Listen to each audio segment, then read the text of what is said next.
ಎಲ್ಲ ವೀಕ್ಷಕರಿಗೆ Somalinga park ಅವಲ್ಗೆ YouTube ಚಾನಲ್ಗೆ ಸುಸ್ವಾಗತ ಸ್ನೇಹಿತರೆ.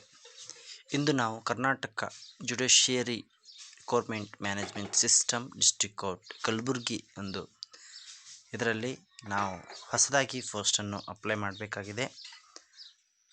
ಅದರ ಒಂದು ಮಾಹಿತಿಯನ್ನು ನಾನು ನಿಮಗೆ ಕೊಡ್ತೀನಿ ಸ್ನೇಹಿತರೆ. ವಯಸ್ಸಿನ ವಿಶ್ರಾಂತಿ ಜನರಲ್ ಮೆರಿಟ್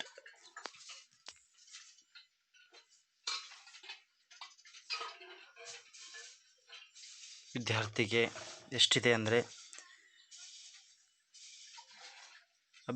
ಅಭ್ಯರ್ಥಿಗಳ ವಯಸ್ಸು ಕನಿಷ್ಠ 18 ವರ್ಷ 35 ವರ್ಷ ಗರಿಷ್ಠ ಆಗಿರಬೇಕು ಸ್ನೇಹಿತರೆ. Category 2A category 2B category 3A category 3B ವಿದ್ಯಾರ್ಥಿಗಳಿಗೆ ಕನಿಷ್ಠ 18 ವರ್ಷ ಗರಿಷ್ಠ 38 ವರ್ಷ ಆಗಿರಬೇಕು. SC ST ಪ್ರವರ್ಗ ಒಂದು ಅಭ್ಯರ್ಥಿಗಳಿಗೆ ವಯಸ್ಸು ಕನಿಷ್ಠ 18 ಗರಿಷ್ಠ 40 ವರ್ಷ ವಯಸ್ಸಾಗಿರಬೇಕು ಸ್ನೇಹಿತರೆ. ಕನಿಷ್ಠ ವಿದ್ಯಾರ್ಥಿ SSLC ಪಾಸ್ ಆಗಿರಬೇಕು. ಫೋಟೋದ ಒಂದು ಗಾತ್ರದ ಚಿತ್ರವನ್ನು ಪಾಸ್ ಮಾಡಿ ಕೊಡಲಾಗಿದೆ ಸ್ನೇಹಿತರೆ. ಅದರ ಹಾಗೆ ಇರಬೇಕು. ಹಾಗೆಯೇ ದಾಖಲಾತಿಗಳ ಪಟ್ಟಿ ಎಲ್ಲ ಮಾರ್ಕ್ಸ್ ಕಾರ್ಡ್ಗಳು, ಜಾತಿ ಪ್ರಮಾಣಪತ್ರ ಮತ್ತು ಮೀಸಲಾತಿ ಪ್ರಮಾಣಪತ್ರ ಒದಗಿಸಬೇಕು.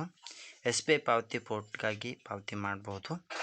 ಇದು SC ST ಕ್ಯಾಟಗರಿ I ಮತ್ತು ವಿದ್ಯಾರ್ಥಿಗಳಿಗೆ ಈ ಶುಲ್ಕದಿಂದ ವಿನಾಯಿತಿ ನೀಡಲಾಗಿದೆ. ಅಪ್ಲಿಕೇಶನನ್ನು ಮರುಮುದ್ರಿಸಿಕೊಳ್ಳಬಹುದು. ಹಣ ಪಾವತಿ ದೃಢೀಕರಣವನ್ನು ಮಾಡ್ಕೋಬೋದು ಸ್ನೇಹಿತರೆ. ನಾವು ಅಪ್ಲಿಕೇಶನನ್ನು ಹಾಕಬೇಕಾದ್ರೆ ಆನ್ಲೈನ್ ಅಪ್ಲಿಕೇಶನ್ ಅನ್ನುವಂಥ ಒಂದು ಪೋರ್ಟಲ್ ಮೇಲೆ ಹೋಗಬೇಕು ಸ್ನೇಹಿತರೆ. ಅಲ್ಲಿ ಹೋದ ಬಳಿಕ ಅರ್ಜಿದಾರರಿಗೆ ಸಾಮಾನ್ಯ ಸೂಚನೆಗಳು. ತಪ್ಪುಗಳನ್ನು ನಿರಾಕರಣೆಯನ್ನು ತಪ್ಪಿಸಲು ಅರ್ಜಿದಾರರು ಆನ್ಲೈನ್ ಅರ್ಜಿಯನ್ನು ಸಲ್ಲಿಸುವ ಮೊದಲು ಎಲ್ಲ ಸೂಚನೆಗಳನ್ನು ಎಚ್ಚರಿಕೆಯಿಂದ ಓದಿಕೊಳ್ಳಬೇಕು. ಆನ್ಲೈನ್ ಅರ್ಜಿಯನ್ನು ಸಲ್ಲಿಸುವಾಗ ಸಂಬಂಧಿತ ಕಾಲಂನಲ್ಲಿ ಸಂವಹನಕ್ಕಾಗಿ ಅರ್ಜಿದಾರರು ಮೊಬೈಲ್ ಸಂಖ್ಯೆ ಮತ್ತು ಇಮೇಲ್ ಐಡಿಯನ್ನು ಕಡ್ಡಾಯವಾಗಿ ಒದಗಿಸಬೇಕು. SMS ಅಥವಾ ಇಮೇಲ್ ಸ್ವೀಕರಿಸುವುದಿಲ್ಲ. ಪ್ರಾಧಿಕಾರವು ಜವಾಬ್ದಾರಿಯಾಗಿರುವುದಿಲ್ಲ. ಅರ್ಜಿದಾರರು 10ನೇ STD ಮತ್ತು SSLC ಅಥವಾ ಸಾರ್ವಜನಿಕ ಸೂಚನಾ ಇಲಾಖೆ ನಡೆಸಿರುವ ಸಾಮಾನ್ಯ ಪರೀಕ್ಷೆಯಲ್ಲಿ ಉತ್ತೀರ್ಣರಾಗಿರಬೇಕು.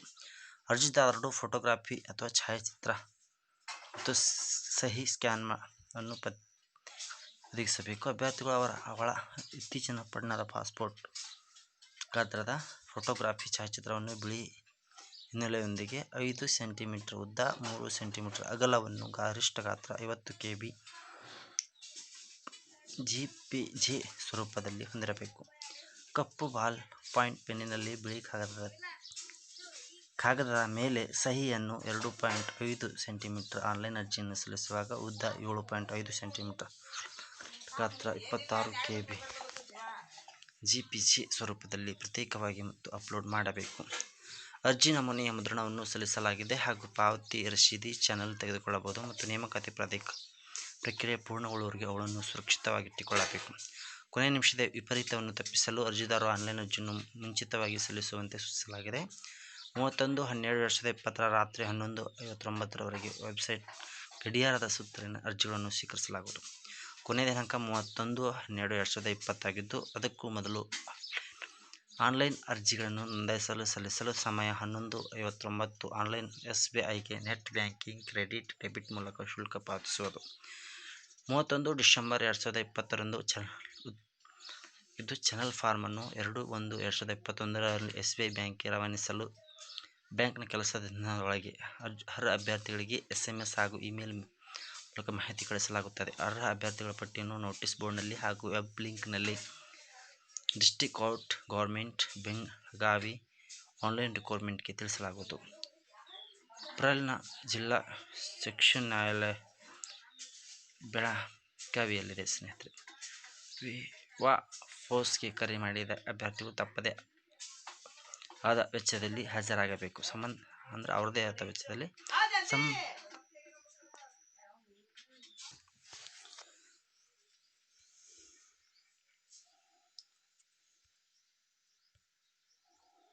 ವೆಬ್ ಲಿಂಕ್ನ ಮೂಲಕ ಹಾಜರುಪಡಿಸಬೇಕು. ಸಂಬಂಧಪಟ್ಟ ಸಮರ್ಥ ಅಧಿಕಾರಿಗಳಿಂದ ಆನ್ಲೈನ್ ಅರ್ಜಿಯನ್ನು ಸಲ್ಲಿಸಲು ಅಭ್ಯರ್ಥಿಗಳು ಕೊನೆಯ ದಿನಾಂಕದ ಈ ಕೆಳಗಿನ ಪ್ರಮಾಣಪತ್ರ ನಿಗದಿತ ಸಮಯವನ್ನು ದೃಢೀಕರಿಸಿಕೊಳ್ಳಬೇಕು ಮತ್ತು ಪರಿಶೀಲನೆ ಸಮಯದಲ್ಲಿ ಎಲ್ಲ ಮೂಲ ಪ್ರಶಂಸ ಪತ್ರಗಳನ್ನು ಉತ್ಪಾದಿಸಬೇಕು.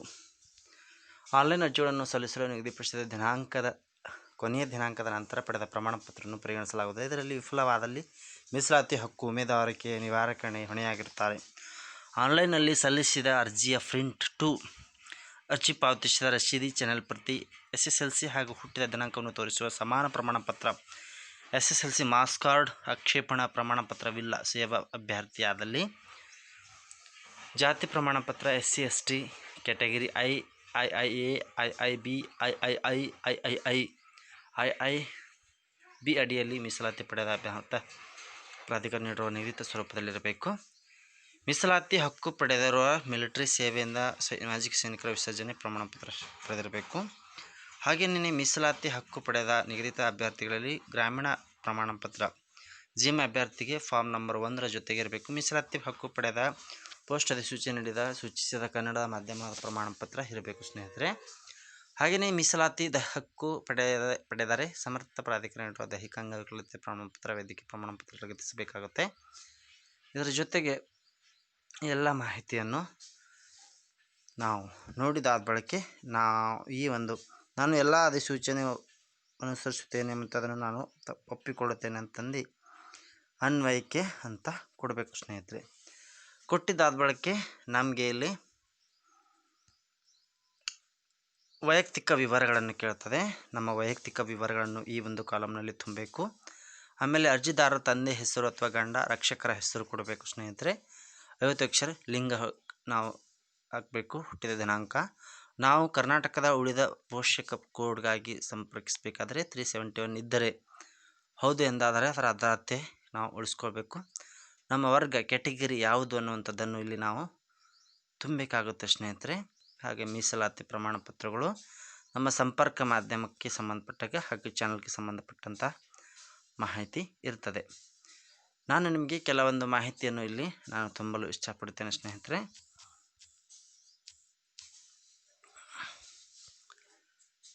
ನಮ್ಮ ತಂದೆಯಾಗಿರೋದ್ರಿಂದ ಅವರ ಒಂದು ಮಾಹಿತಿಯನ್ನು ನಾನು ಕೊಡ್ತೇನೆ ಸ್ನೇಹಿತರೆ. ಹುಟ್ಟಿದ ತಾರೀಖನ್ನು ಹಾಕಬೇಕು. ಹುಟ್ಟಿದ ತಾರೀಖನ್ನು ಹಾಕಿದಾದ ಬಳಿಕ ನಮ್ಮ ವರ್ಷ ಹಾಕಬೇಕು. ವರ್ಷ ಹಾಕಿದ ನಂತರ ನಮಗೆ ನಮ್ಮ ಒಂದು ಇದು ಬರ್ತದೆ ಸ್ನೇಹಿತರೆ. ನೀವು ಕರ್ನಾಟಕ ಪ್ರದೇಶದವರಾಗಿದ್ದರೆ ಅದರ ಒಂದು ದಿನಾಂಕವನ್ನು ಒದಗಿಸಬೇಕಾಗುತ್ತೆ. ಹೈದರಾಬಾದ್ ಕರ್ನಾಟಕದ ಪ್ರಮಾಣಪತ್ರ ಅಭ್ಯರ್ಥಿ ಆಗಿದ್ದೇ ಆದರೆ ನೀವು ಅದಕ್ಕೆ ಸಂಬಂಧಪಟ್ಟ ಫಾರ್ಮ್ ನಂಬರನ್ನು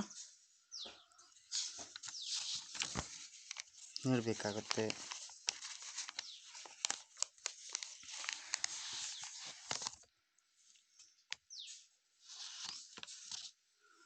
ದಿನಾಂಕ ಕೊಡಬೇಕಾಗುತ್ತೆ. ನಾನು ನಿಮಗೆ ಆ ದಿನಾಂಕವನ್ನು ತೋರಿಸಲಾರ್ದೆ ಇಲ್ಲ ಅನ್ನುವಂಥದ್ದನ್ನು ನಾನು ನಿಮಗೆ ತೋರಿಸ್ತೇನೆ ಸ್ನೇಹಿತರೆ. ನಂತರ ಯಾವ ವರ್ಗಕ್ಕೆ ಸೇರಿದ್ರಾ ಅಂತ ಕೇಳ್ತಾರೆ. ನಾವು ಕ್ಯಾಟಗರಿ 1ಕ್ಕೆ ಸೇರಿದ್ದೇವೆ. ಪ್ರಮಾಣಪತ್ರ ಸಂಖ್ಯೆಯನ್ನು ನಾವಿಲ್ಲಿ ನಮೂದಿಸಬೇಕಾಗುತ್ತೆ ಸ್ನೇಹಿತರೆ. ಅಂದರೆ ನಮ್ಮದೇ ಆದ ಒಂದು ಪ್ರಮಾಣಪತ್ರ ಇರುತ್ತಲ್ಲ, ಆ ಪ್ರಮಾಣಪತ್ರದ ಒಂದು ಸಂಖ್ಯೆಯನ್ನು ನಾವಿಲ್ಲಿ ನಮ್ಮ ಕ್ಯಾಟಗರಿದ ಪ್ರಮಾಣಪತ್ರ ಸಂಖ್ಯೆಯನ್ನು ಇಲ್ಲಿ ನಮೂದಿಸಬೇಕಾಗುತ್ತೆ. ನಮೂದಿಸಿದ ಆದ ಬಳಿಕೆ ನಾವು ರೂರಲ್ ಪ್ರಮಾಣಪತ್ರ ಹೊಂದಿದ್ದಾರೆ. ರೂರಲ್ದು ಕನ್ನಡ ಮಾಧ್ಯಮದಿದ್ದರೆ ಕನ್ನಡ ಮಾಧ್ಯಮದ್ದು ಎಲ್ಲನೂ ಇಲ್ಲಿ ನಾವು ಅಪ್ಲೋಡ್ ಮಾಡಬೇಕಾಗುತ್ತೆ ಸ್ನೇಹಿತರೆ. ರೂರಲ್ ಪ್ರಮಾಣಪತ್ರ ಎಸ್ ಅಂದರೆ ಅದಕ್ಕೆ ಸಂಬಂಧಪಟ್ಟ ಡೇಟು ಮತ್ತು ತಾರೀಕು ಹಾಕಬೇಕು. ಕನ್ನಡ ಮಾಧ್ಯಮ ಎಸ್ ಅಂದರೂ ಅದಕ್ಕೂ ಸಂಬಂಧಪಟ್ಟ ಡೇಟು ಮತ್ತು ತಾರೀಕು. ನಾವು ವಿವಾಹಿತರ ಅಥವಾ ಅವಿವಾಹಿತ ಅಂತ ಕೇಳ್ತಾರೆ. ವಿವಾಹಿತ ಇದ್ದರೆ ಪ್ರಸ್ತುತ ವಿಳಾಸ ಎಲ್ಲೆಲ್ಲಿ ನಮ್ಮ ಮನೆ ಬಾರ್ ಸಂಖ್ಯೆ ಕೊಟ್ಟಿರ್ತಾರೆ ಅವೆಲ್ಲವನ್ನು ನಾವಿಲ್ಲಿ ಹಾಕಬೇಕಾಗತ್ತೆ ಸ್ನೇಹಿತರೆ.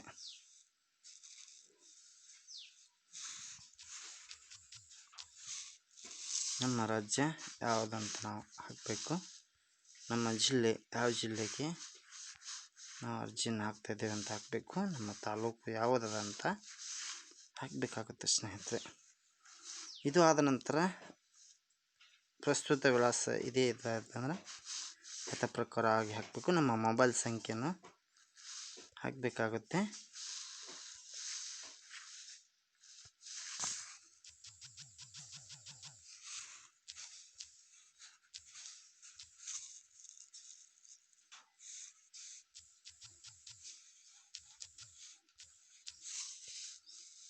ಆಮೇಲೆ ಇಮೇಲ್ ವಿಳಾಸನ ಹಾಕಬೇಕಾಗುತ್ತೆ. ಅದಾದ ಬಳಿಕ ನಾವು ಚಾನಲ್ನ ಪ್ರಮಾಣ ಪತ್ರ ಇತ್ತಂದ್ರೆ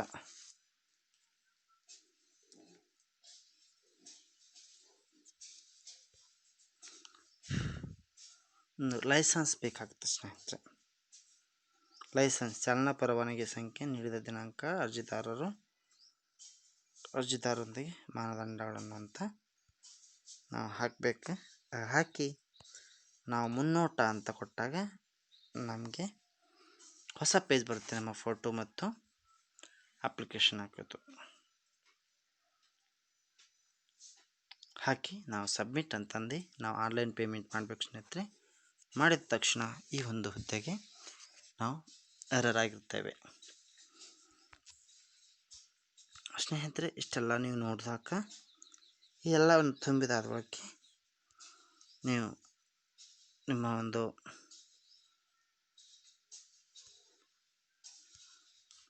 ಇಲ್ಲಿ ನಮ್ಮ ಹುದ್ದೆಯನ್ನು ನಾನು ಆಲ್ರೆಡಿ ಮಾಡಿದ್ದೇನೆ. ಅದಕ್ಕೂ ಚಾಲನಾ ಪರವಾನಗಿ ಬೇಕು 10ನೇ ಆಗಿದ್ರ ಅಂತಂದ್ರೆ ಇತ್ತು ಅಂದೆ ಓಕೆ ಅಂತಂದ್ರೆ ಇದಾಗುತ್ತೆ ಸ್ನೇಹಿತರೆ. ನಾನು ಮತ್ತೆ ನನ್ನ ಒಂದು ಹೋಮ್ ಪೇಜಿಗೆ ಹೋಗ್ತೇನೆ. ಹೋಮ್ ಪೇಜಿಗೆ ಹೋದಾಗ ನನ್ನ ಅಪ್ಲಿಕೇಶನ್ ನಾನು ಒಂದ್ಸಲ ರಿವ್ಯೂ ಮಾಡ್ತೀನಿ ಸ್ನೇಹಿತರೆ. ಅಂದರೆ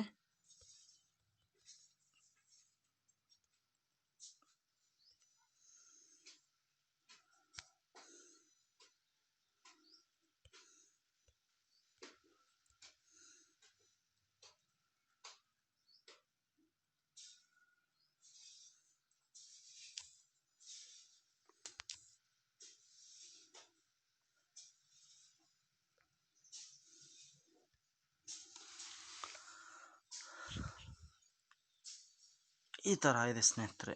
ಈ ಒಂದು ಪ್ಯೂನ್ ಹುದ್ದೆಗೆ ಅಷ್ಟು ಪೇ ಸ್ಲಿಪ್ ಎಷ್ಟಿದೆ ಅಂತ ನೀವು ಈ ಒಂದು ಪ್ರದೇಶದಲ್ಲಿ ನೋಡ್ಬೋದು. ನೀವು ಮೀಸಲಾತಿವಾರು ಈ ಪ್ರದೇಶದಲ್ಲಿ ನೋಡ್ಬೋದು ಸ್ನೇಹಿತರೆ. ಮೀಸಲಾತಿವಾರು ಈ ಪ್ರದೇಶದಲ್ಲಿ ಆಮೇಲೆ ಎಷ್ಟೆಷ್ಟು ಏನೇನಿದೆ ಅಂತ ನೋಡ್ಕೋಬೋದು. ಇದನ್ನಾದ ಬಳಿಕ ನೀವು ನಿಮ್ಮ ವಯಸ್ಸಿನ ಒಂದು ಮಿತಿಯನ್ನು ಈ ಒಂದು ಕೆಳಗಿನಂತೆ ನೋಡ್ಕೋಬೋದು ಸ್ನೇಹಿತರೆ. ನೋಡ್ಕೊಂಡಾದ ಬಳಿಕ ನಿಮ್ಮ ಒಂದು ಶುಲ್ಕದ ವಿವರವನ್ನು ಈ ಒಂದು ಕಾಲಮ್ನಲ್ಲಿ ನೋಡಿಕೊಂಡು ನಿಮಗೆ ಸರಿ ಅನಿಸಿದ್ರೆ ಅಪ್ಲಿಕೇಶನನ್ನು ಈ ಒಂದು ಪೋರ್ಟಲ್ನ ಮೂಲಕ ಹಾಕಬೇಕು ಸ್ನೇಹಿತರೆ. ಈ ಪೋರ್ಟಲನ್ನು ಹೊಡೆದಾಗ ಎಲ್ಲ ವಿಷಯಗಳನ್ನು ಚೆನ್ನಾಗಿ ಅರ್ಥ ಮಾಡಿಕೊಂಡು ನಿಮಗೆ ಸರಿ ಅನ್ನಿಸ್ದಾಗ ಒಳ್ಳೆ ಥರ ನೀವು ಪೋಸ್ಟ್ ಹಾಕಿ ನಿಮ್ಮ ಒಂದು ಉದ್ಯೋಗವನ್ನು ಗಿಟ್ಟಿಸ್ಕೋಬೋದು. ಮತ್ತೆ ಇಂಥ ಹೊಸ ವಿಷಯದೊಂದಿಗೆ ನಿಮ್ಮ ಮುಂದೆ ಬರ್ತೇನೆ.